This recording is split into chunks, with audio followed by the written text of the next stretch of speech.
Hey everyone, welcome back to the Collector's Compass, the official podcast of Collectors MD, where we explore the intersection of collecting, mental wellness, and responsible engagement across the modern hobby and beyond. I'm your host, Alyx Efron, founder of Collectors MD, and today's conversation is about storytelling, but not in the polished highlight reel sense. It's about the stories that shape who we are long before we ever realize it. My guest today is Josh Durham. Josh's relationship with the hobby started the way it did for so many of us, trading cards in the front yard, negotiating deals like they mattered, and spending afternoons glued to baseball highlights from the 70s and 80s. Not just following stats, but studying legends, moments, and meaning. And as a matter of fact, Josh was just showing me the Wade Boggs collection he has in the left corner of his office. So, you see it right there. But for over 20 years, Josh has worked in the entertainment industry as an on camera talent and commercial actor representing over 400 brands. Along the way, he became a student of attention, of influence, of how stories move people. Eventually, that storytelling background collided with his lifelong love and passion for the hobby. And today, Josh sits at the intersection of content, culture, and community, helping shape how the hobby is seen, shared, and understood in the modern era. This episode isn't about influence for influence's sake. It's about responsibility, it's about identity, and it's about remembering that the hobby has always been about people first. Josh, I'm really glad you're here, man. Welcome to the show. Awesome. Thank you. Man, you make me sound really good with that intro. Kind of got me all warm and fuzzy inside. I love it. that's what I strive to do. Bear with me for a moment while I get us live on Instagram. But while I do that, do you want to just tell our audience a little bit more about you? I know I kind of set the table, but if there's anything else you want to share before we dive in, that would be great. Yeah. My name is Josh Durham. I'm, I guess, a lifelong hobby enthusiast. I've been in the entertainment industry for around 20 years. Done a lot of work and a little bit in film, mainly in commercial, training videos, industrial world. I guess a year before COVID, the winds kind of started changing where, content creation became more of my day-to-day, where I started making content in my home studio for companies. Then COVID hit and really changed the way everything was done. Along the way, more opportunities for my hobby and what I love, and my work and my skill set and my knowledge started colliding.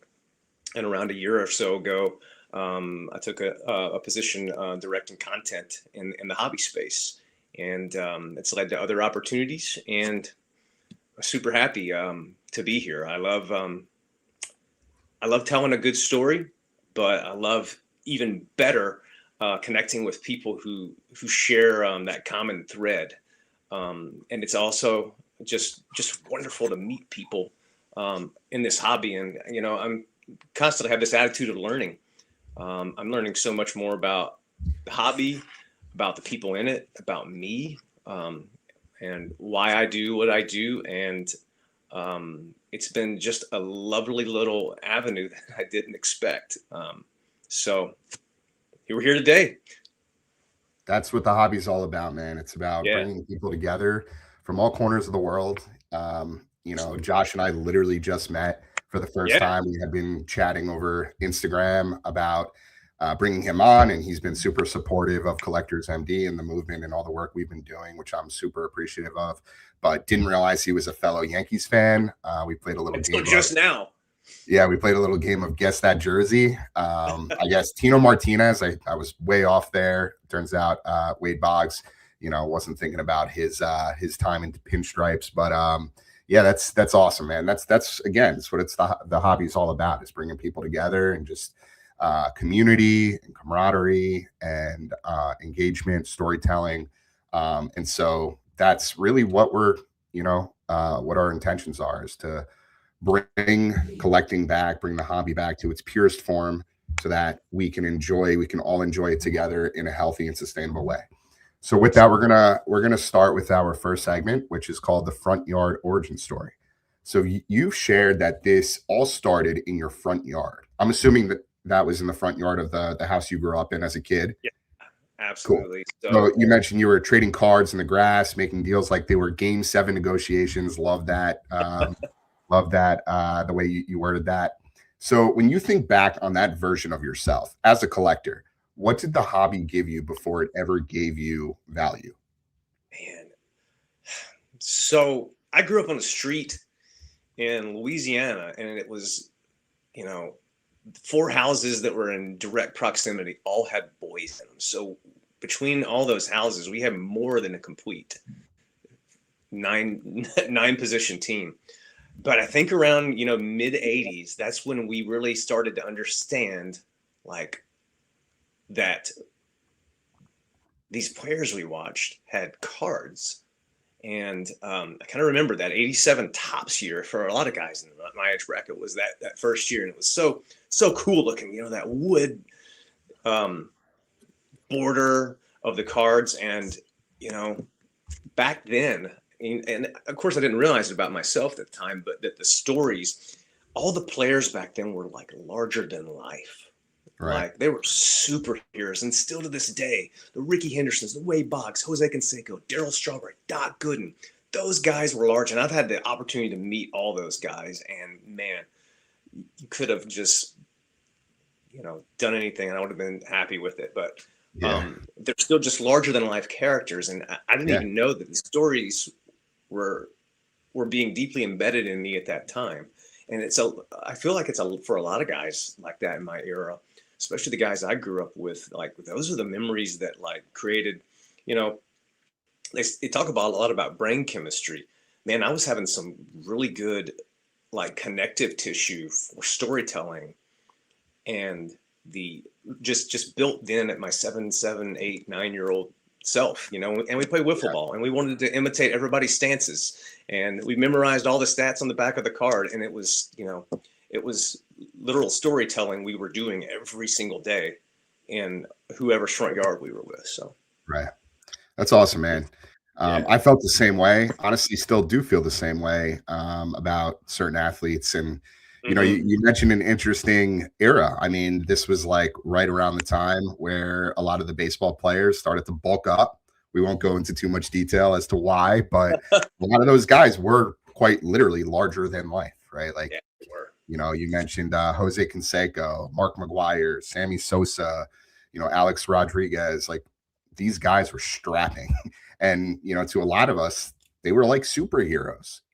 And when you are a kid and your favorite baseball player is on TV, or you have his physical card, or you have an opportunity to meet them, like that is like monumental. That is everything. That's like a part of the memories and what's rooted in your childhood nostalgia. And so that's why I think today the hobby still means so much to so many people, because so many people like me and like you, Josh, we experienced sports and sports culture in very similar ways. And so that's awesome, though, that you were so passionate. As a kid, you got older, you got into a few different lines of work, and you were able to sort of come full circle and combine um, your skill set with your passions. And so I'm Yeah. excited to unpack that a bit more. So you've Yeah. talked about studying highlights, legends, and moments, not just the stats. So why do those early memories stick so deeply for so many collectors? I know for me as a collector, um, these cards that we have, speaking of, I got a Mark McGuire 80. I pulled this from a box and I keep it on my desk like it's his 85 rookie. Yep. Um, those, I guess those moments, and for me, the stats and the highlights and everything, and then finding out that these guys are like real people and then they had cards. There's something connective about that. Um, that I felt like I was holding a literal piece of history, and part of it was to this day I still have my first. I actually posted a picture on my Instagram. My first T-ball glove from 1984, and it was a Ron Say glove, and I thought it was from him. I'm like, this was Ron Say's glove. And I posted a Yeah. picture on his birthday and tagged him in it. And he messaged me to say thank you. And I'm like, It's awesome. my 4-year-old self just like did a Yeah. backflip. And I'm Yeah. like, wow, like Love that. they just messaged me. So Ron, if you're listening, thank you, man. But yeah, there's something about these little cardboard pieces, you know, and for me, the having a lot, you know, everybody in the 80s, the savings and loans crisis, you know, everybody didn't have a lot, but we didn't know. But that one card, like we had our album, and it was a small album, Mm-hmm. but just having one of each, we thought that we hit the jackpot just by having so little. It's very different now. Collecting is very different now.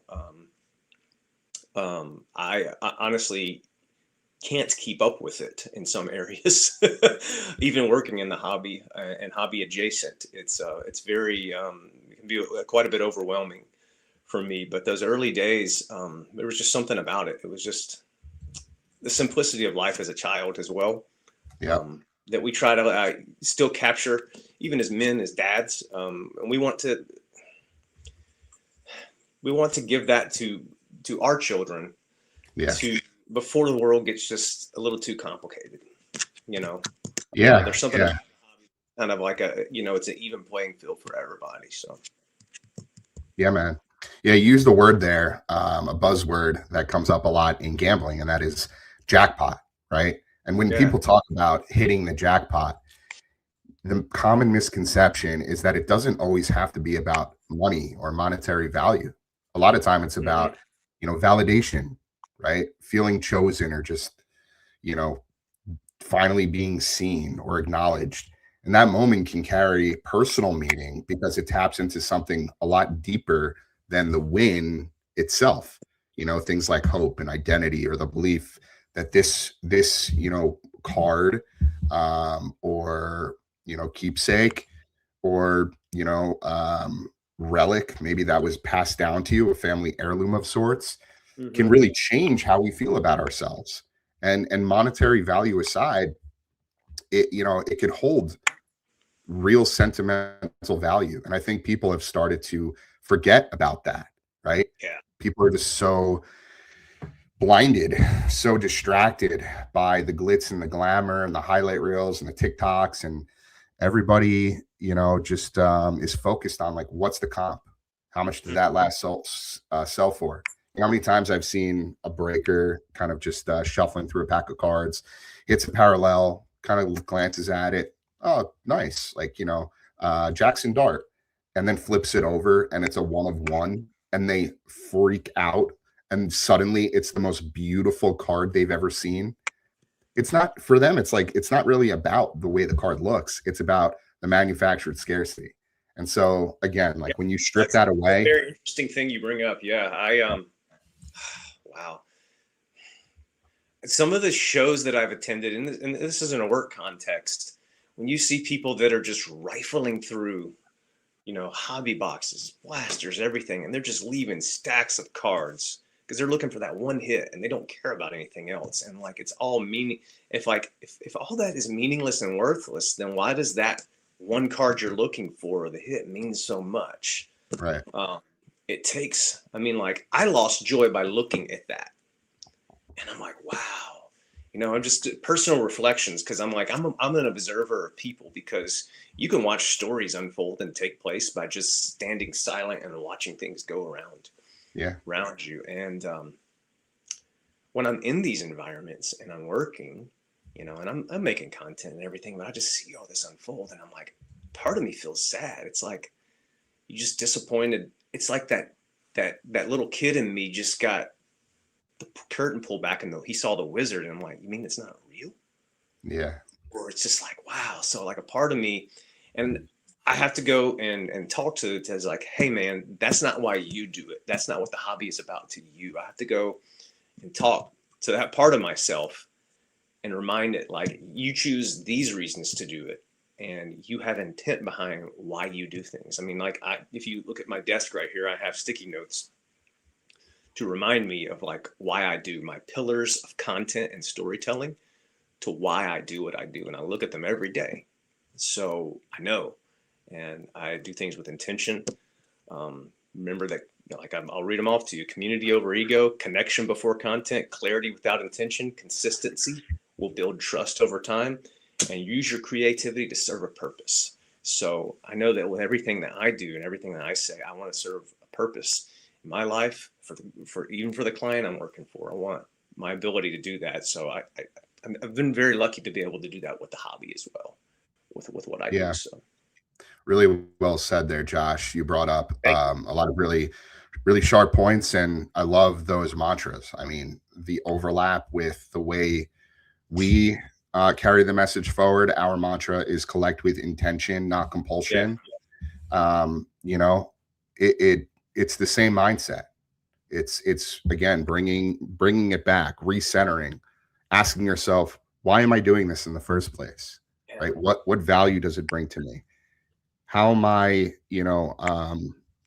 improving my lifestyle, but not just, your own, but those around you.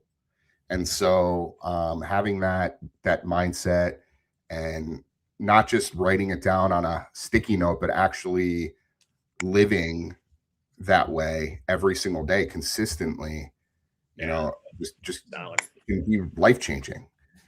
And Yeah, so curious, what did collecting specifically teach you back then when you were a kid, before maybe you had language for it? I learned that I learned how to value and to take care of things. To us, everything we collected, even if it was, the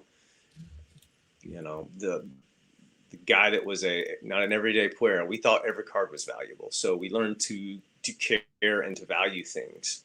I also learned, and this is one of the lessons that I learned from my dad, is like something's only worth as much as somebody's willing to pay for it, and Yeah. that goes true. You see some of the sales on some of these cards now, and I'm like, wow, that card sold for more than what this guy is making in a year. How and why? It's because Right. somebody was willing to pay to have that. It's Right. not because of the proposed value of it. So I guess at that age I was learning to hold things loosely. I'm like, hey, this is valuable. I should take care of it, but why should I take care of it and valuable? Because I'm being entrusted with something. I've been given, you know, my $5 monthly allowance to go, and back then you could buy 7 or 8 packs for that much. Yeah. That I've been given this money, I'm spending it on something, and this money was something that was given to me for a purpose and on purpose, and I wanted to make sure I took care of it because. So I guess those were my early inclinations of like what collecting taught me. Hmm. Uh, and like I still have a lot of my original ones, and like man, those, if all the stuff that I have, even if my house was burning, I had to run, I would get that stuff, because that taught me so much lesson about life that I wasn't even realized that I was learning at the time, that it clicked years later, when I'm in Yeah. college. I was like, oh, that's when I learned that. So Right. that's what early Yeah. days of Yeah. And collecting taught me.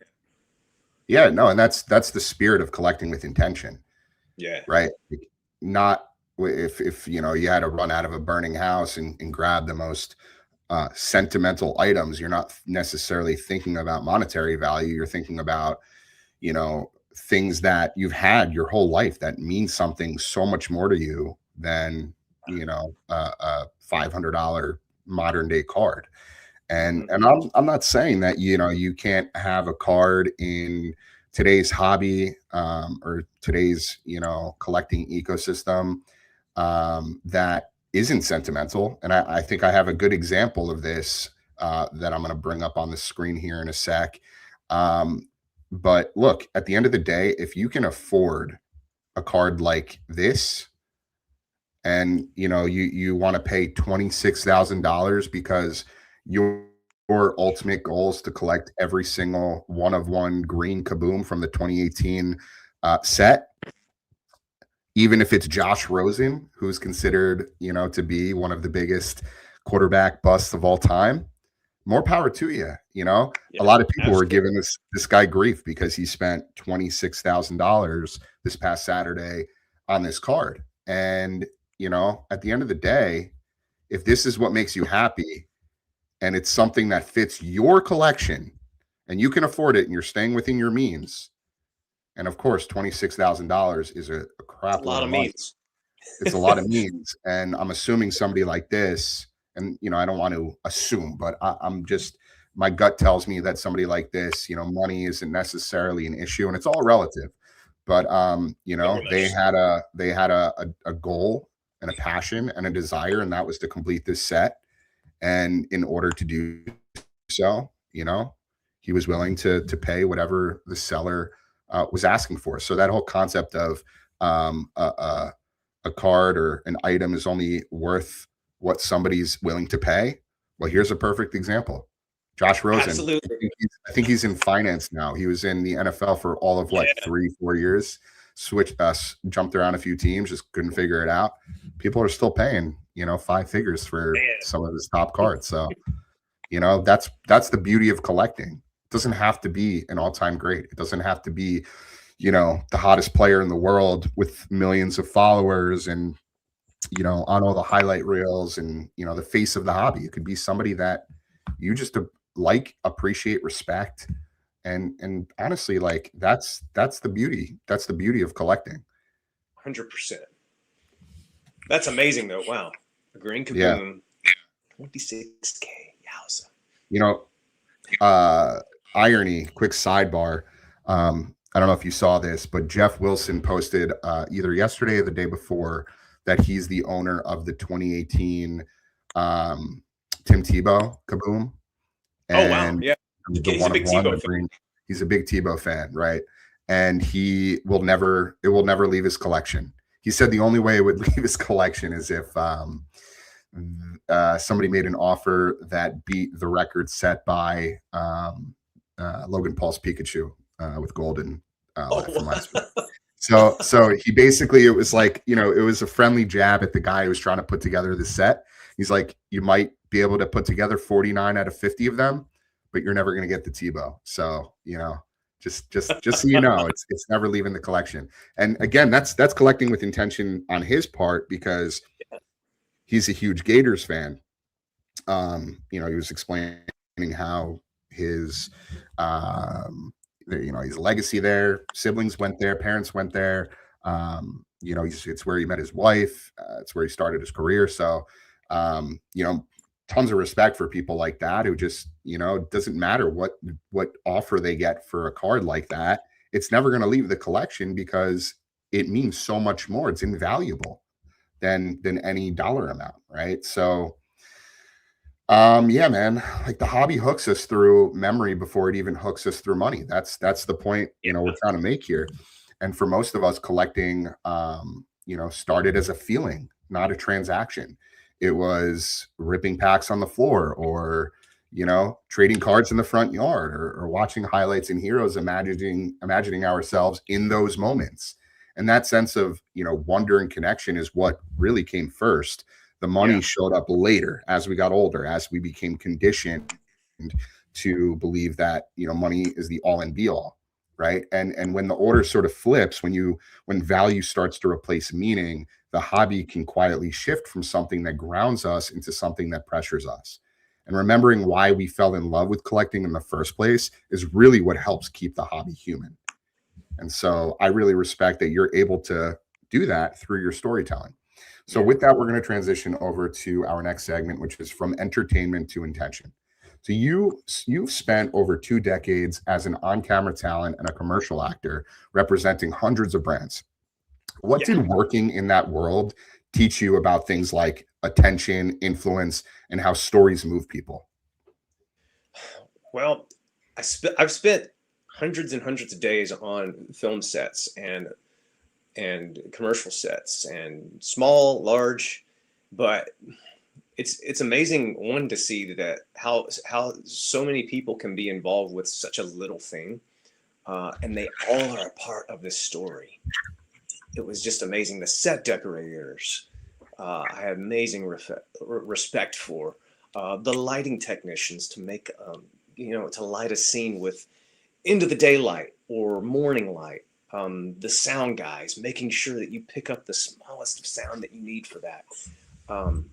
But it kind of set the stage for, just more opportunities. But I learned a lot, I guess, about how stories come to be and origin stories, like a good hook, what a good hook is for a story. So Yeah, man. And at some point, I guess some of those lessons pulled you back toward the hobby, right?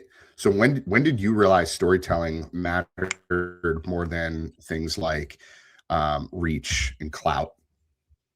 yeah, well, when I really started making content like on my own at my house, and figuring out that, like, oh wow, okay, I don't have to have this, and that the companies were starting to, some companies that I worked for, smaller to mid-sized companies with specifically with social media, wanted more user generated style, and I'm like, okay, that can be done with a bevy of cell phones. So I really started getting into that, and that became more of an experiential thing, and where I really found like another layer of who I was. It wasn't I was relying on something, and it wasn't like, oh, you're just the guy. It's like, oh, I got to participate in all those things that I respect, the parts of the story of making it all happen. And it got to be something I got to author as well. So it really gave me a kind of a new respect, and that kind of led into, hobby opportunities as well. Um, I had an agent for around 15 to 18 years. And with the advent of the hobby space and changing it with COVID and a lot of my client relationships, that relationship ended because, frankly, I was finding more work opportunities on my own and myself. And it was honestly a bit upsetting for a little bit because I guess a part of me, what makes me continue to work hard is like hard work beats talent every single day. I have been very kind to have people give me good compliments on my work, but I don't want to ever believe it about myself because I won't get up and work harder the next day. I won't try to find something to Yeah. polish and make myself better. Yeah. I always want to be that guy who continues to work harder, uh, because I don't believe the world was made on talent alone. I believe it was made on the hard works and the backs of people who didn't ever give up. Right. That's something I believe Yeah. in. I think that's the most beautiful part of every story is the people who don't ever give up and keep going. Yeah. So Yeah. yeah, I pushed through. And kind of what led me. I started making sports content because I'm like, you know what? I'm gonna start throwing out my stuff and all that content that I got on my computer. Me being at shows, me talking to people, telling their stories, me being able to interview and interact with athletes. I'm gonna start posting that, and that led to work opportunities for me. And I've just been continuing to do it, and it led into my next opportunity that I'm starting as well. So Yeah. Yeah. I mean, you could be the most talented individual in the world and have the chops to do whatever you want, but that's just the foundation, yeah, right? That's half the battle. You have to put in the work. You have to show up every single day, stay consistent, stay persistent. And, yeah, I mean, that's huge. That's why you see a lot of athletes come into, these major leagues and sort of fizzle out because they had the chops, they had the blueprint, but they didn't apply themselves in the way they should. And so I totally agree with you there that, hard work beats talent. And you could have both and become a superstar. Like sort of your ceiling, your limitations are really all mental, right? Like at the end of the day, we're all cut out the same cloth. Like we yeah, all have the same um, you know, sort of makeup and opportunity. And so, people should really lean into that. And also, like, you brought up another great point about storytelling and how, you know, it's just become easier than ever because of technology. And Yeah. that's actually a beautiful thing that I think a lot of us take for granted. We live in a time where anyone can share a moment, a memory, or a perspective in real time. You don't Yeah. need a studio or, you know, a huge budget anymore. You know, No. all you need really is a phone, a thought, and a little intention, you know? Yeah. And that accessibility has really opened the door for more voices, more stories, more connection, you know? And when it's used thoughtfully, it gives people a chance to be seen and heard in ways that simply weren't possible before. And Yeah. so again, you know, the best piece of advice that I've received in the last year since starting Collectors MD, and this was around towards the end of March when we first started this thing. I was talking to a gentleman who I've known in the hobby for many years. His name is Mr. Minty. I gave him a shout out for this very reason on other podcasts before, but I was a little bit apprehensive about putting myself out there. Right, I had the idea of Collectors MD.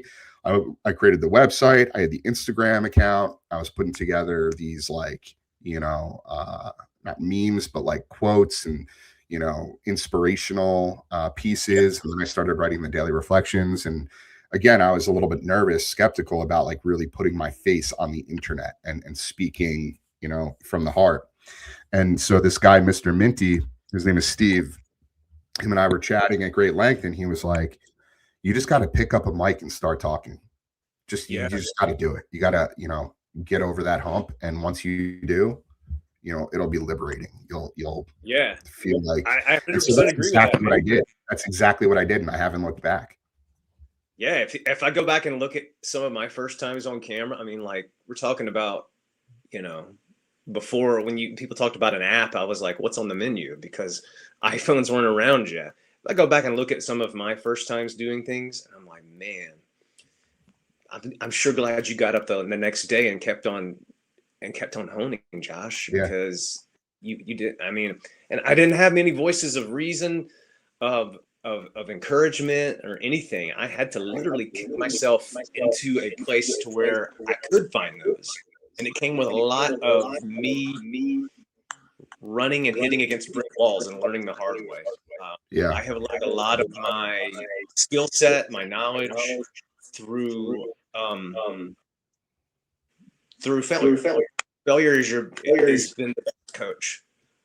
yeah, And funny that these guys that we celebrate um, in the major leagues, um, success is considered 30% to them. You know, we've always seen the batting 300. I'm like, wow, 30%, and you're in the Hall of Fame. Wow. yeah, So, like, what is that? You know, as an on camera talent, you know, went back 15 years ago when I was auditioning for a lot. I remember one year I booked 4% of my jobs, and I'm like, wow. You know, I had gone out on so many. You know, I was printing stacks of headshots and everything, and going out, and I booked 4% of my jobs that I went on that year, and I was, you know, successful and paid my bills. right, And I was happy about that, but I'm like, wow, 1%, 2% in that industry, when you're really going hard at it, is considered success.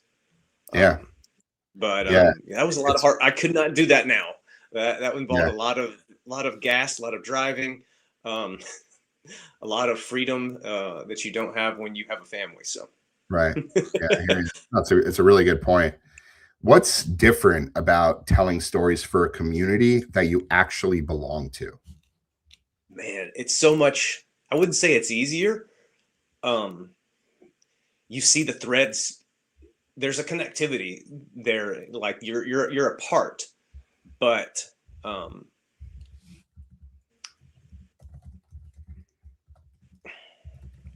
I get a little emotional, I guess, thinking about it, because man, you see the passion and you see the stories, and becoming a father kind of changed it for me, because man, you see the moms and dads with their kids and everything, and the excitement. Um, a little bit of it, I kind of get broken heart of it, because, you know, I see some kids, once they find out the value of stuff, that kind of changes it for them. It's like, you know, but that's just that wonder and amazement and celebratory nature to it. I mean,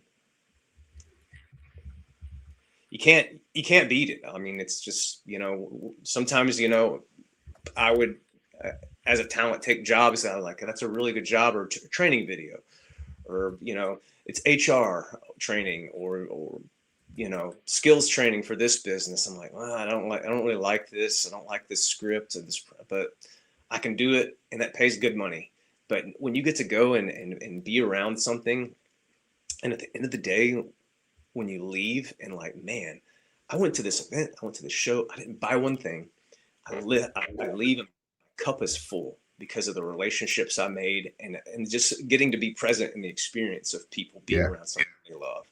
It's just I guess a feeling and a part of a community where once you're there and show up, you know you belong, you know. So totally. Something that's undeniable about that for me. Yeah, well said.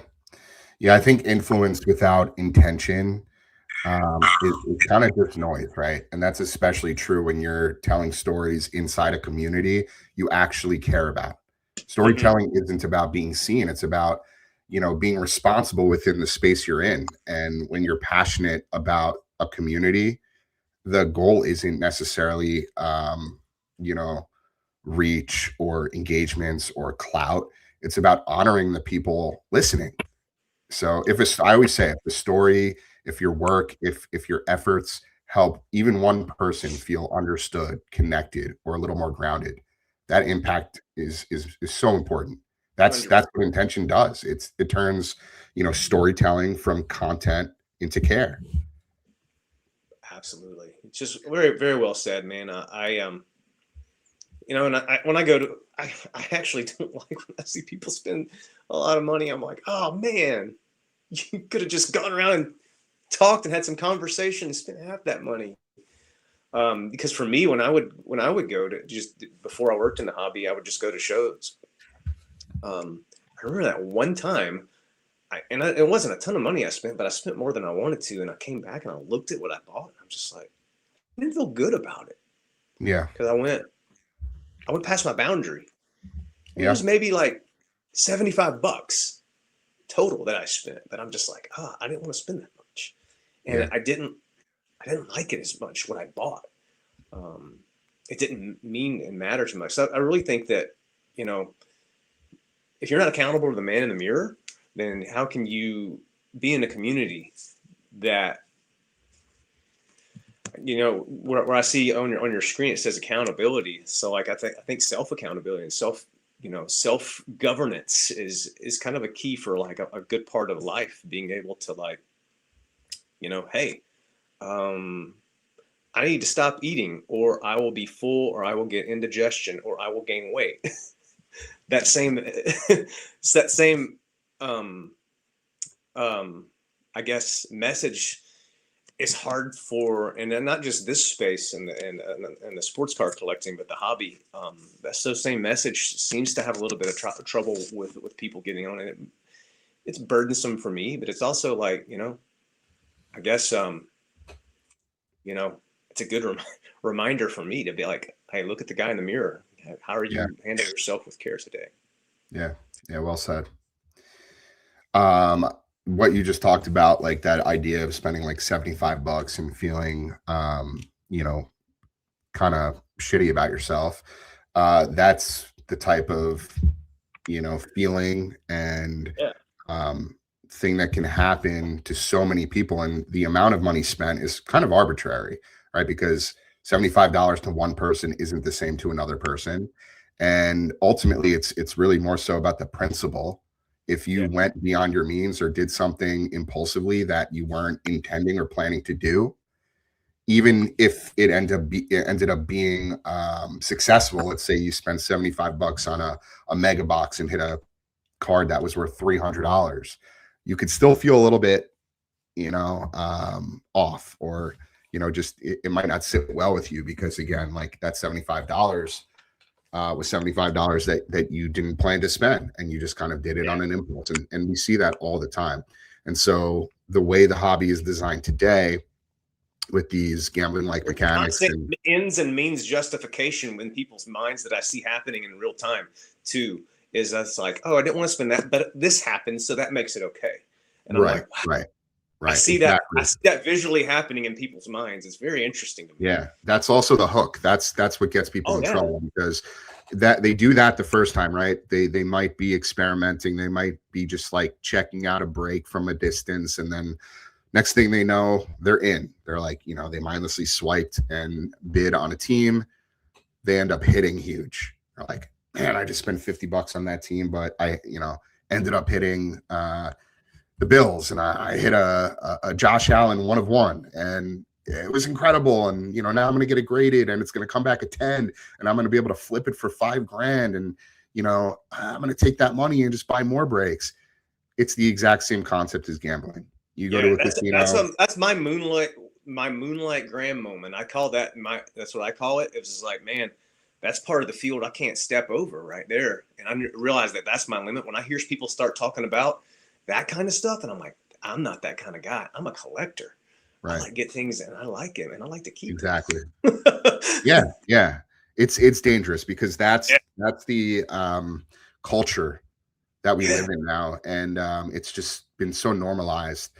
And what I just outlined, the whole idea of paying $50 to get into a break, hitting the jackpot, is the same thing as walking into a casino, sitting at a slot machine, putting in a quarter, and hitting the jackpot, right? And so again, it creates that sense of illusion. It creates that false sense of hope that you could do it again. And the brain chemistry, which you brought up before, that dopamine dump when that happens, dopamine is a real thing. And so your mind subconsciously wants to relive that experience, and so you start chasing, and that's typically how people start to spiral, and before they know it, they end up in a whole ton of trouble. And so are you able to, like, when you talk to people, are you able to see like that break even, like, okay, you're teetering, man, you're in like caution light territory right now?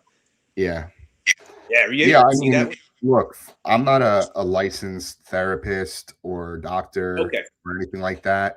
I do lead group meetings at a local facility here in New Jersey called Right Choice Recovery part-time for gambling addiction. And so I've been doing this now for almost a year, right? Where I've completely pivoted my career from advertising sales, which I was in for 13, 14 years, to doing what I'm doing now. And so, I think as I've gotten more experience and I've met more people, it's become a little bit more obvious or prevalent that there are issues at play.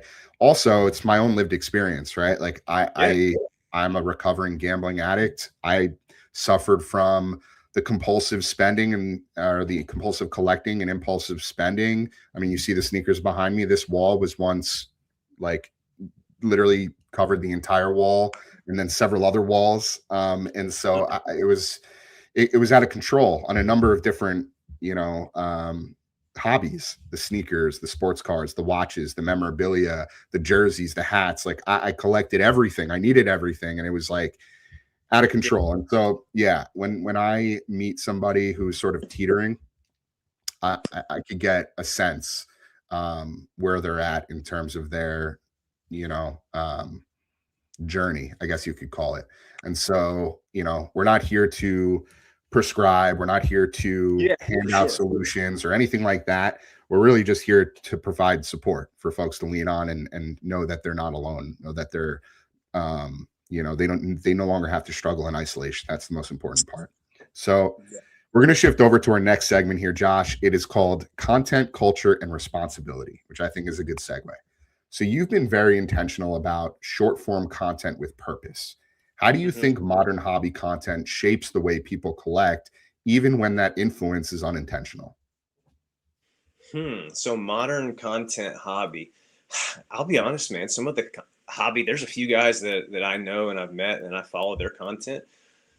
The content that resonates with me are the moments, like having conversations, there was a guy I told who he was just out at the show, and he walks around and talks to people, and he was talking to a guy, and he was talking about a 5,000 count box that he kept, and it was just that 5,000 count box, and like going through that helped him through a dark time in his life. And he's like, it saved my life just being able to go and like look at these cards and carry it. And it was just one little box. It wasn't a ton. He wasn't going and chasing. And he's like, that box of cards and those memories that attached to it to me helped save my life. And I'm like, man, that was palpable of a story to me. It was hobby. Some of the hobby content that I see isn't like that, but like, man, that was palpable. And like, I was like tearing up. I was like, man, Yeah. that guy was vulnerable.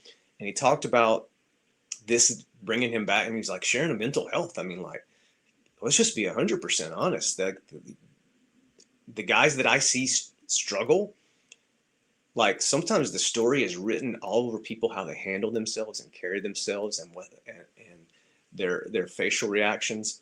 Like there are some guys, specifically men, that are in deep pain that spend a lot of money in this industry.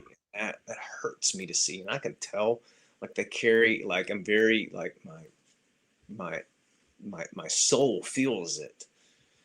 Sometimes you just like want to talk to those guys, you know?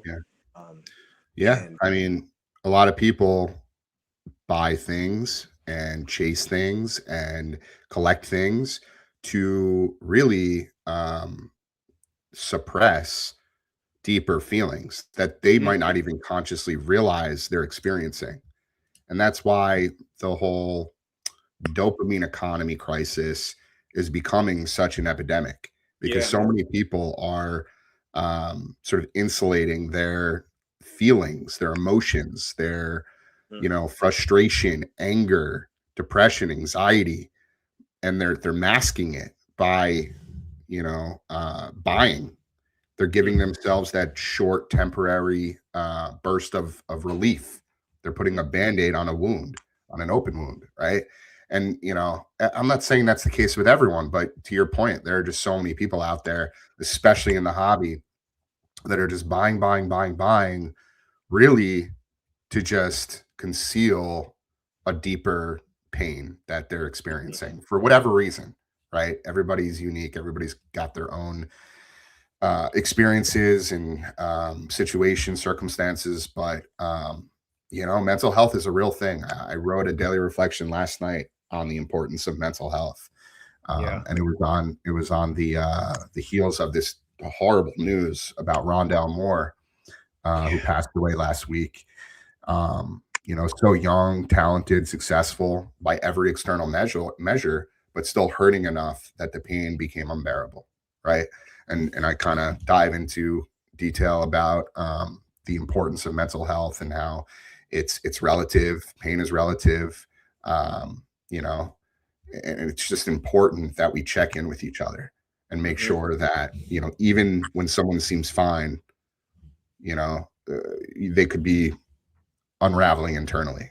And so it's so important.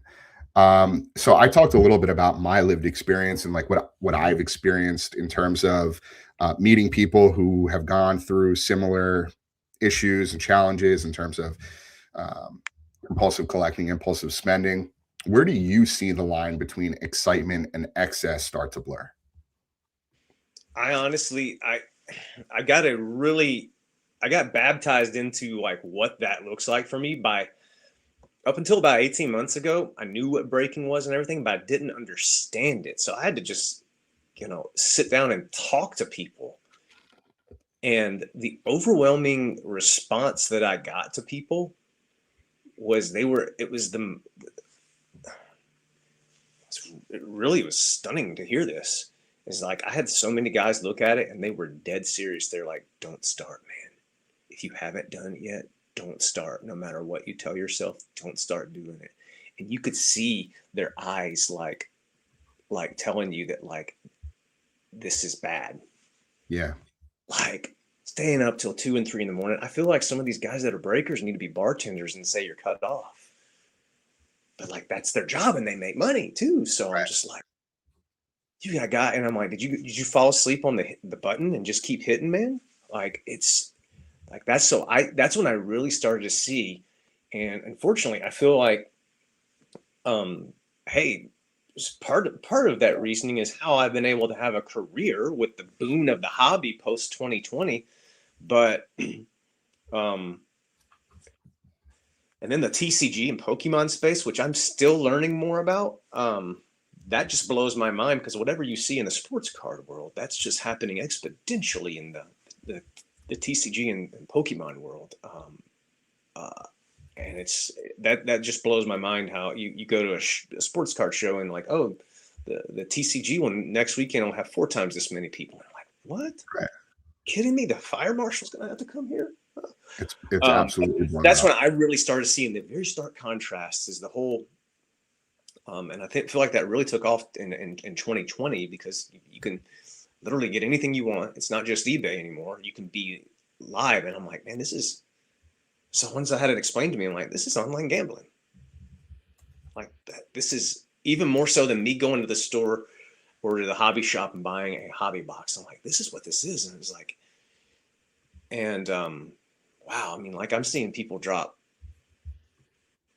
more money than I make in a quarter a month, and I'm just like, wow, man, you must not have a mortgage, or you must not have responsibilities, or maybe you do, and maybe you are, but like, man, a shoe will drop eventually one day when you're playing this high level, and I'm like, it was very uneasy to see. I want to touch on our Rip Responsibly initiative.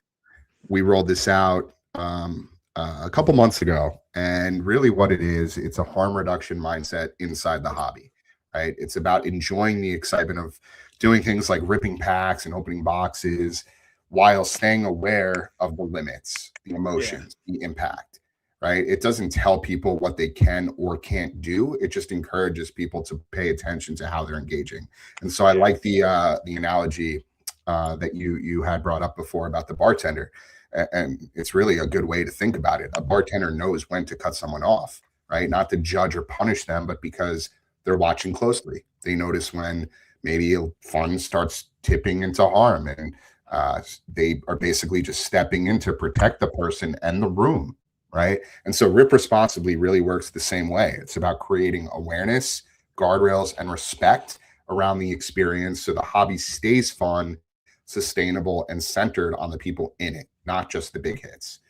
And yeah, man, it's really taken off. We have a number of big breakers that are partnering with us on this, and they're implementing our supplies into their ecosystems. You can see a quick example here of the brake mat in a live Whatnot environment. Rip Hamilton Rips, one of our Rip Responsibly partners, one of the biggest breakers on Whatnot, has been using them. So it's really intended to just be a subtle layer into the experience to remind folks that, you know, at the end of the day, you know, this hobby is intended to be fun and exciting and rooted in things like, you know, joy and childhood nostalgia and community. It's not the all and be all. It shouldn't be like, you know, destroying your life in the way it is to a lot of people. And so we really just want to make sure that we are getting this message out there, educating folks, letting them know, you know, hey, this is becoming a real issue across the board. We're not saying that you have a problem or an addiction, but just keep in mind that it could potentially get there if you aren't careful. Yeah. So what responsibility comes with visibility, especially in a space that moves so fast and rewards intensity? You're talking about from me as a storyteller? Yeah.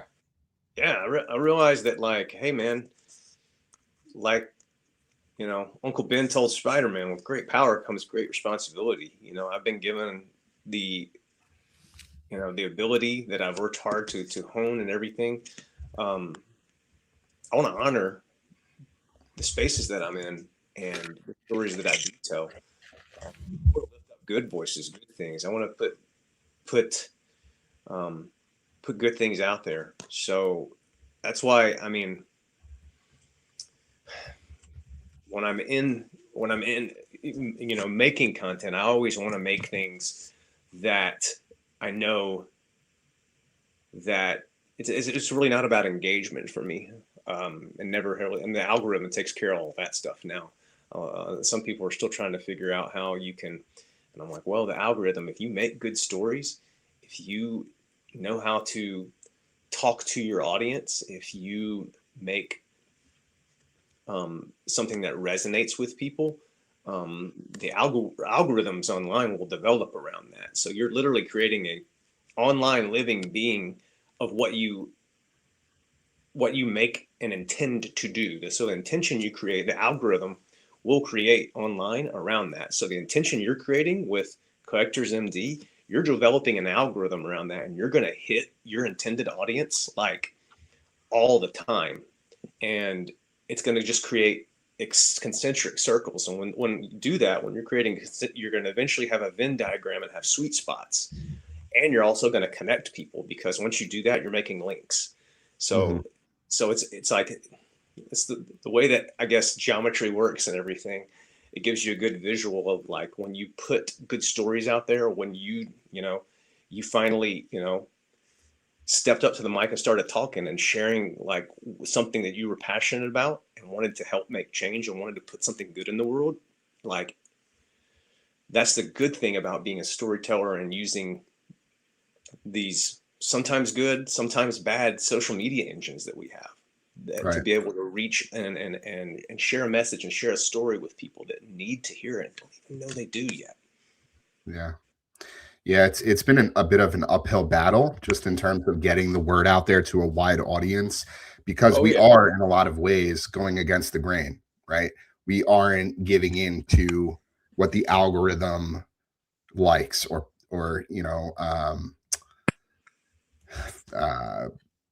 favors, right? And that's really like the highlight reels and the exciting flashes and the glitz and the glamour and the big hits, right? We're talking about more serious things, and that isn't necessarily the most attractive for the social algorithms. And so it's been a slow grind, but we are with the help of partners and influencers and supporters, been able to continue to get the word out there and reach the people that need to hear our message and be able to take advantage of the tools and resources that we can offer. I feel this unrelenting sense of urgency every single day to grow Collectors MD, not for clout, not for followers, not for revenue, but because I know how many people out there are struggling with the same things that I struggled with and don't have any idea that we exist, right? So yeah, again, this is a very personal thing for you, like, and that's what's beautiful about it, is like this story you have to tell. The reason it'll reach people is because of the intention behind it. Part of the intention behind it is like, it's you're sharing part of yourself every single day. Exactly. Like this isn't just what I believe, guys. This was me. Yeah. So that's beautiful, man. So I mean, like, dude, you're doing things. Your reach will extend beyond the hobby because of that, not just within the hobby, because you're doing things that, like, forget all these flashy things and this cardboard and all this other stuff. Like, you're speaking into people's like deep into the like touched parts of their souls. So that is way more meaningful. Yeah, and Collectors MD is intended to encompass a lot more than just the sports card and TCG hobby, right? Like we intend to become the destination for anybody experiencing challenges with any sort of collecting or impulsive spending. And you're seeing so many industries take plays out of the playbook of the casinos and sports books, right? They know how to market. They know how to, reach consumers with messaging that's going to pull on their heartstrings. And Yeah, Vegas spends millions of dollars on how to create color schemes that will hit the processing parts of your brain, so you will come into this specific machine at this specific casino. Exactly. Spend all of your money here. So other industries are starting to adapt that to their, their business models. And we're seeing that with things like blind boxes, with the Labubus, Pop Mart, that whole craze. We're seeing it with gaming, with loot boxes and gotcha games and skins that people are buying, selling, and trading on secondary markets. Amazing. Beyond the gaming, within the digital landscape, you have crypto and NFTs and predictive markets. It's everywhere. It's quite literally everywhere. People just don't necessarily realize it, and they get sucked into these systems that are engineered to prey on people and their dopamine and their emotions. And that's why we exist, because there is no space for people to come to when those systems start to harm, right?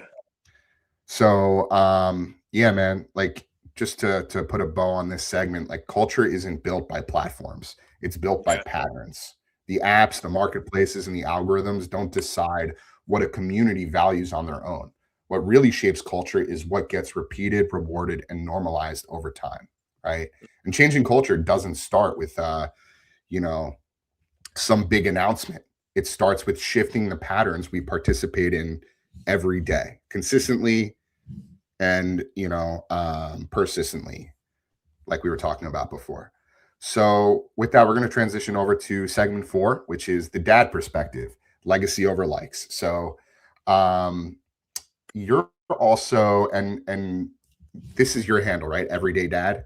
That's one of them. Yeah, I have a little dad handle that I have, and that's where I kind of put my dad moments and how-to videos. I mean, part of being a dad is, the collecting side of it is like trying to figure out how to do things, and all the little aspects of life, and like, oh, there's a learning moment there. So I just, part of what I do is just kind of bring that dad energy, and I'm just like every other guy. I'm an everyday dad. Yeah, so that lens, I'm sure, changes things quite a bit for you. So how has being a father shaped the way you think about the hobby and content? Man, I'll tell you what, for all you guys out there that aren't dads, man, when you become a father, man, it's just the coolest thing, and most wonderful thing. I finally started seeing the lens of, like, I have something else, or not something, another person on this life that I've got to protect. I've got to lead. I've got to model. I got to model good behavior for. So, like, a lot of what I collect too, I've had to look back and I was like, man, part of me would be like sometimes, oh, I'm going to pass this down. But I'm like, what if my child doesn't want this? What if that's not what they like? So I've had to kind of reel back from that too, because I'm like, oh, I wanted to give my child this collection. So I changed my intent to do this for you and let that take care of itself later. But it's also changed the way I seek out stories. So, like, I'm a naturally, like, I love seeing the moments with families and the kids, and shoot, some of these kids now at shows and events that I'm at, they're carrying around their cases, and I'm like, man, you got a down payment for a house in there, don't you? Right. And that blows my mind. And I'm like, I also am a little heartbroken, because I'm like, man, the wonder has quickly left them. Now they're little businessmen, and I'm like, don't worry about all that stuff yet, because you'll have to pay taxes one day, and then you'll get your heart broken too. Yeah. So, being a dad is, collecting aside, has just been one of the gifts and honors of my life, and I have to look at how I do stuff, and how I collect, and how I handle myself, and what I do, but also, like, as far as, like, it's also the accountability thing too. Being a dad and being a husband and having a family, you have others that you that you're accountable to, Yep. making sure their needs are cared for and taken care of. Um, luckily my wife is a Yankees fan too, and from that area of the country, so she likes a lot of my collection. Um, but you know, that's the most rewarding thing in life, collecting aside. I mean, like some of my most dear and precious things are like little trinkets and things my child gave me. Um, That's and beautiful. my bracelet from the hospital when they're in the hospital. I mean, like Wow, it's that's all. beautiful, man. Oh Yeah, yeah, I mean, yeah, it's just it's a different day and age now. You mentioned the kids walking around with mortgages in their Zion cases, and it's true, incredible. man. And like on one hand, it's maybe good that kids are learning at a young age how to Yeah, transact, and do business, and make a deal, the art of a deal. But at the same time, it's scary. It's really scary because they're doing these deals with full grown adults who run businesses, and they're also being, sort of groomed. They're being trained at a young age that the hobby is all about transacting and money and coming up, as opposed to, the joy and the beauty of it, the way we experienced it as children, right? So, what do you hope kids take from collecting beyond just the cards themselves? they take the moments like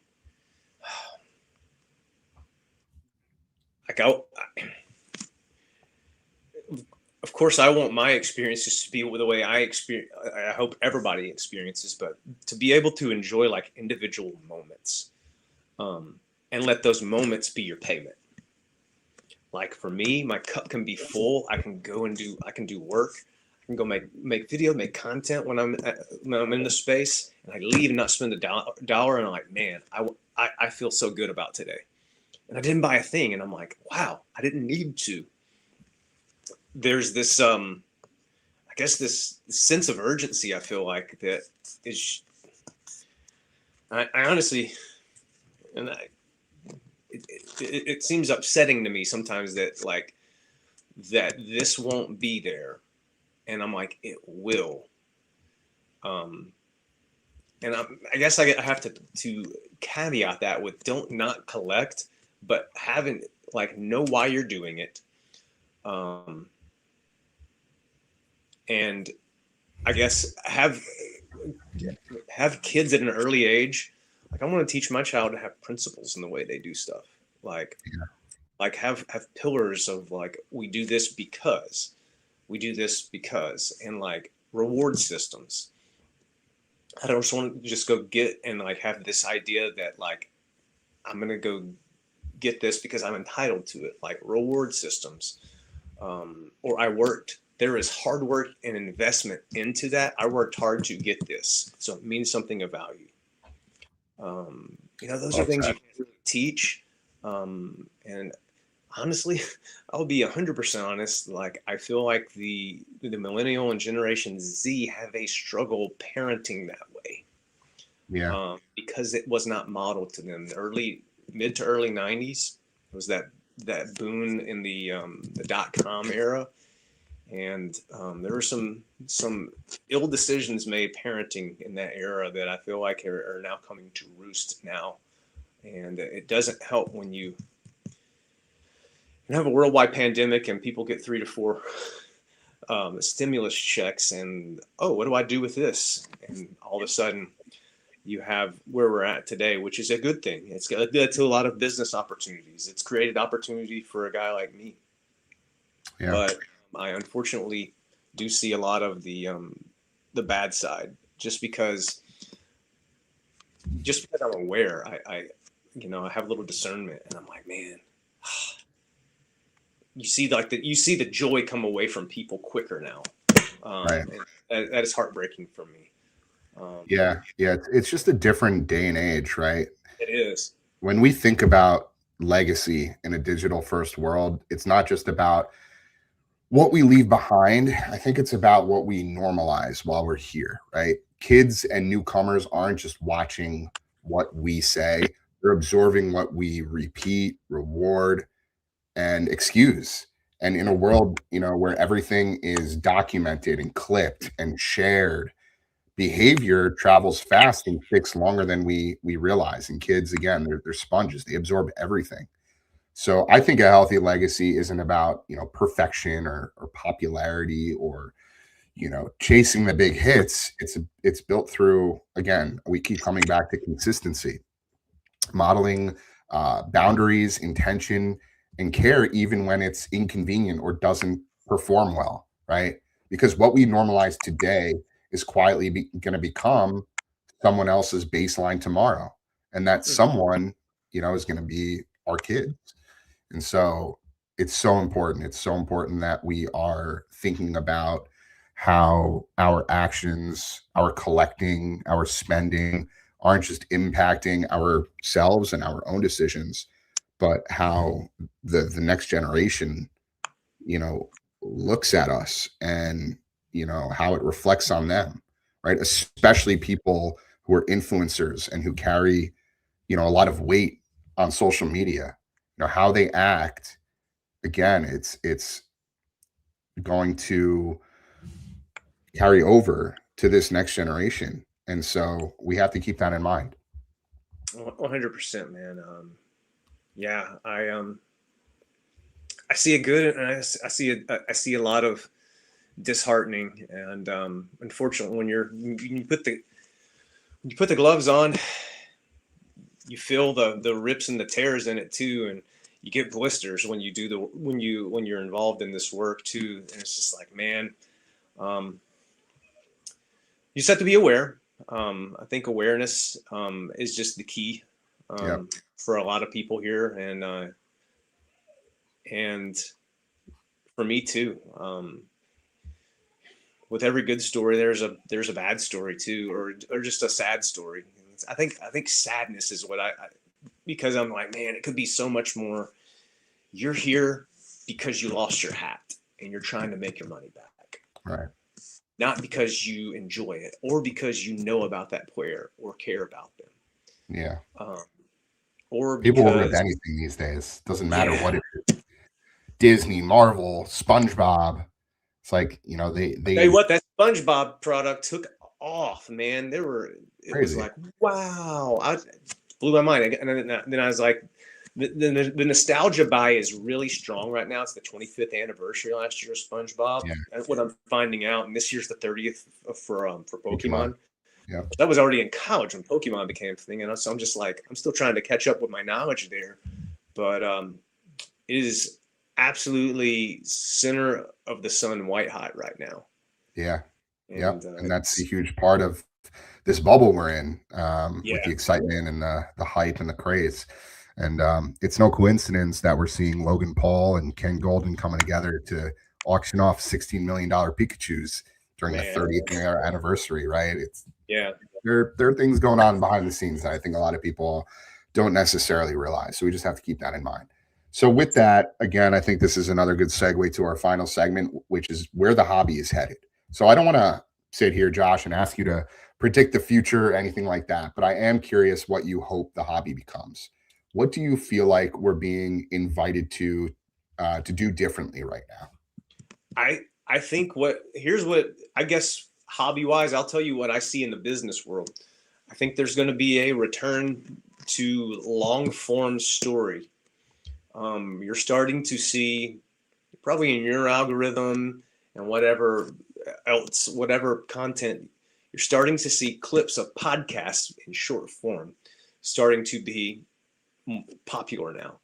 So what that is developing in the algorithm in the minds of people is, oh, I like that. Let me go and listen to that on YouTube or their podcast or download it here.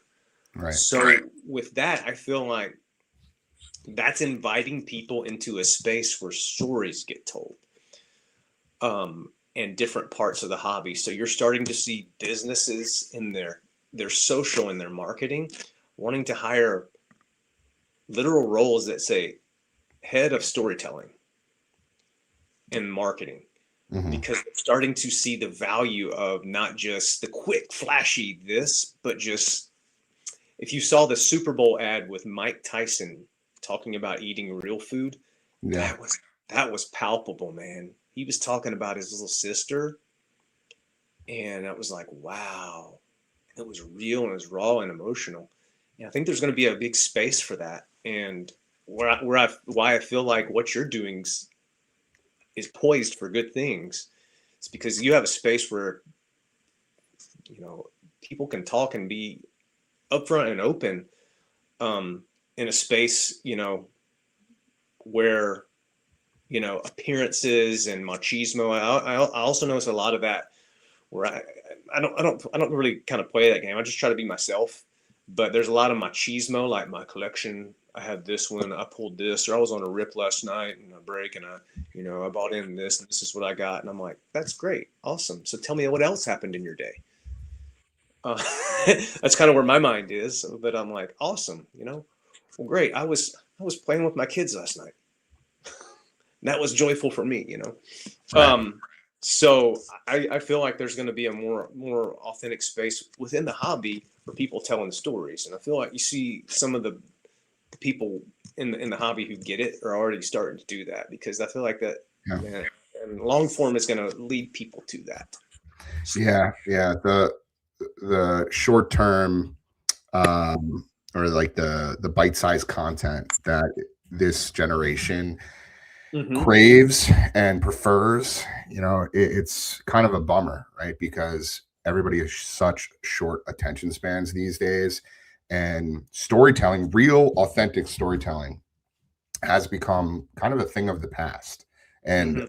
I've started to notice that through even the daily reflections that we publish every single day. Like, they don't get nearly as much engagement as some of these shorter form content pieces that we put out. And there's a reason for that. Not a lot of people want to sit down and write a long form essay every day, right? And I think, what it comes down to is creating a space, a platform where people can have a voice. They can get their story out there. They can, you know, um, publicly connect with other people whose experiences, whose stories resonate, right? And I think, if we can do that, if we can do that in a way that is impactful and meaningful, maybe there is a world where we can bring back some of that authentic storytelling in a tasteful way, in a way that, people will actually consume it and want to be a part of it. I don't know exactly what that would look like, especially in Yeah, a day it's and age coming. where like TikTok and Instagram Reels and um, YouTube Shorts have become like the centerpiece of Yeah, the social world. But we'll see. yeah. What would a I believe it's healthier, yeah, yeah, hopefully, what would a healthier hobby culture actually feel like? Not necessarily look like, but feel like. hmm. Man, that's a $64,000 question for sure. Yeah, What would it feel like? yeah,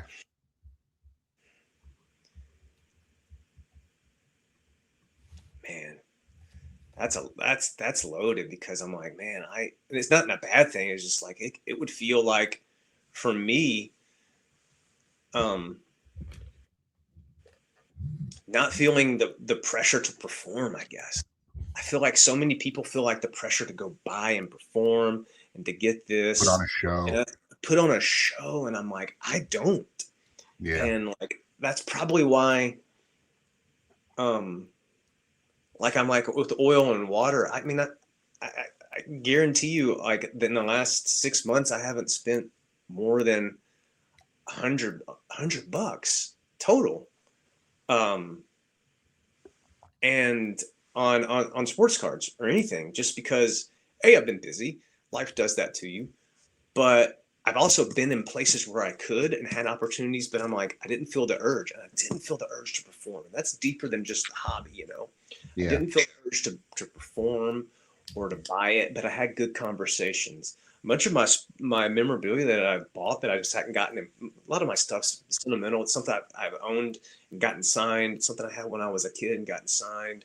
Like, I'm trying to get all my ticket stubs signed by somebody who played in that game. Like a little chase thing, that I've created. But I have 3 or 4 dealers who I've built relationships, like real relationships, like know my child and everything, who I've bought the sentimental things and everything from them. And I've developed a good relationship to get a good price on it. I know that was the reason, but I don't feel the need to buy something from them. And they don't feel the need to pressure. It's, hey, how you doing, Josh? How's it been? How's your little one? You know? So it's authentic connection. It's just that place where you can show up and be you and not feel like you have to come away and buy something from them. And also on the dealer, collector, the breaker side is like, hey, this person's a cool person. I feel like that would, and I want to be friends with them, and I want to do this. Is to where you can kind of break through that I don't know if you would call it a paywall, but you see it happen sometimes. And when I go to places, I have opportunities to do that, because I mean, like, hey, I'm going to come and talk to you regardless and ask things, talk about sports, this and that, but I may not buy anything today. Yeah, and there's nothing wrong with that. Probably not going to buy anything today, because I may leave and I'm like, man, that was a good conversation, and maybe that's the reason why I came. Yeah, it's just to have a conversation. Connect with realize people. That sometimes, like, man, I stopped by there to talk to people. Right. I didn't have to go buy anything. And sometimes I feel like people don't assess like what their mental, their heart and soul needs are, and that card's never going to do it, man. You get that little dopamine hit, man, and it's quick, but yeah, it's fleeting. Sometimes, I mean, like, we've been talking for an hour and a half, man. This is great conversation. We're talking about real things. Yeah, like, sometimes that's all it takes. So hopefully we can get to a better place. I feel like there are pockets of places of that, but people entering the hobby don't know that. Right. You know, they're new. They feel like they have to, like, you know, find their footing, and it's a competitive thing, and a race. A lot of content creators in the hobby space are like that too. And I'm like, man, just go make stuff you love. Yeah, one of our community members just wrote this on our Instagram live. Marcus, he said, exactly, it's about the relationships, not always the purchase. 100%. That's what the hobby is about. It's what it should be about. And yeah, man, like, the future of the hobby, you know, we don't want it to be louder. We've already seen that, right? We want it to be more intentional. We've seen that what volume looks like when it's just endless content and drops, releases, urgency, noise. Volume doesn't automatically create meaning or purpose. Intention and community and engagement with each other, not with media, is what does. So a healthier future isn't about chasing attention or accelerating pace. It's about slowing down just enough to ask why we're participating and how it's affecting not just ourselves, but other people, right? And when intention leads, excitement doesn't just disappear, it becomes sustainable. And the hobby doesn't lose energy, it gains direction.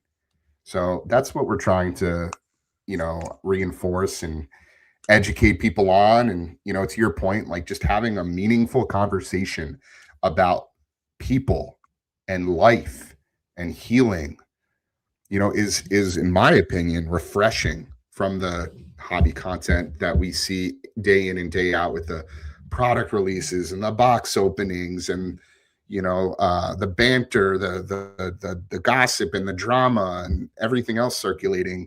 It's honestly exhausting to. It is. But, like, you know, again, it's what gets people's brains to light up. It's the excitement and the dopamine release that they're chasing. And so when you take a step back and recalibrate and recenter and have these meaningful, important conversations, that sometimes for people creates a sense of discomfort. It's not what they're used to. It's not what they have grown to know. And so we're just slowly but surely building this community with like-minded individuals who still want to collect, still want to be a part of the hobby, but do so in a more intentional and responsible way. And also look out for their peers and offer, a shoulder to lean on if needed. So with that, Josh, we're going to shift over to our rapid fire round. I'm going to ask Oh, you a awesome. question. You're going to hit me with the first honest thought that comes to mind. You ready? Let's do it. And these are going to be quick hitters. So, a moment in the hobby that still gives you chills. 2001 Upper Deck Century Legends. I pulled a 100 of 100 stand usual. It's on my wall over here. It's beautiful. I will never sell it. It was my biggest hit to this date. Huge. Awesome. 25 years ago. That's awesome. A piece of content that made you stop and reflect. That story I was telling you about, where the dad was talking to a content creator, and he's saying that a 5,000 count box that he just went through, and he said it saved his life. It made me stop. I mean, I resonated on it for a good hour and a half. It was great. It was a great piece of content. That's beautiful. Something the hobby actually does get right that doesn't get enough credit. Man, this, like what you're doing, man, like this isn't getting enough credit yet, but like an honest space where you can talk about things that are hobby adjacent. It will hopefully serve. Yeah, I really appreciate that. One word you'd want collectors to slow down and think about.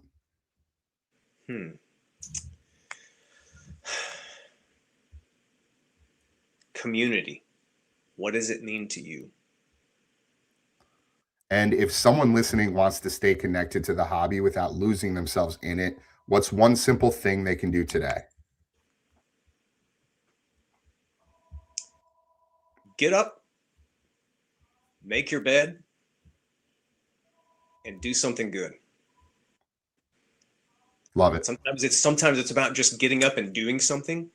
You can it connects you, and you don't have to like get on your computer and go to eBay or go get on a break. Just go do something. Yeah. And do something else. Come back to it. Be able to put the cookie down, I guess. Yeah.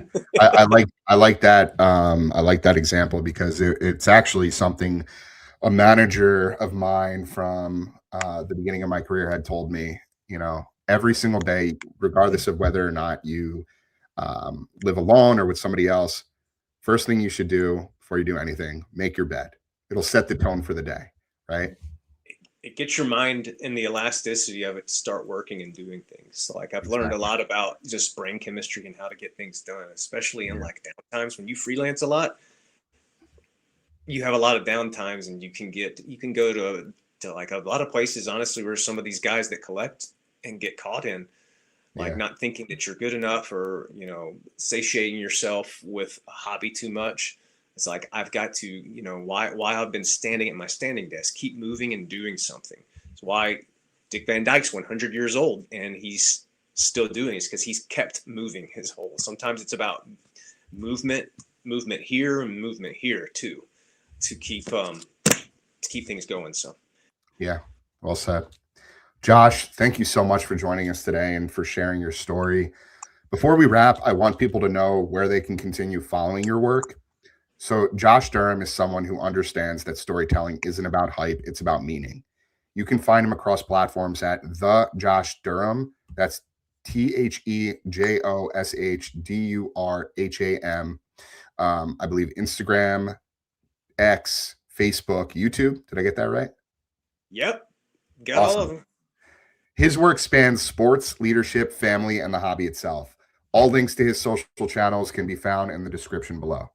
If this episode resonated with you, please feel free to like, comment, subscribe, and share it with someone who might need to hear it. To help us keep pushing this conversation forward and join the ongoing conversation about healthy participation, intentional storytelling, and sustainable culture in the hobby landscape and beyond. The goal isn't to slow the hobby down, it's to support and protect what actually makes it meaningful, which is the people inside of it. If you're feeling torn between loving the hobby and feeling overwhelmed by it, Collectors MD is here as a free resource. We host free weekly peer support meetings every Wednesday from 8 to 9 p.m. Eastern and a Thursday meeting from 7 to 8 p.m. Eastern in partnership with the Problem Gambling Coalition of Colorado called Unboxed, powered by Collectors MD. You can find all of our content, tools, resources, and support offerings at collectorsmd.com. Be sure to subscribe to the Collectors Compass on YouTube, Spotify, Apple, Amazon, and all major streaming platforms. And also check out our 2 other shows, Behind the Breaks and Collectors MD Features. I'm Alyx Efron. This is the Collectors Compass, reminding you to collect with intention, not compulsion. We'll see you next time.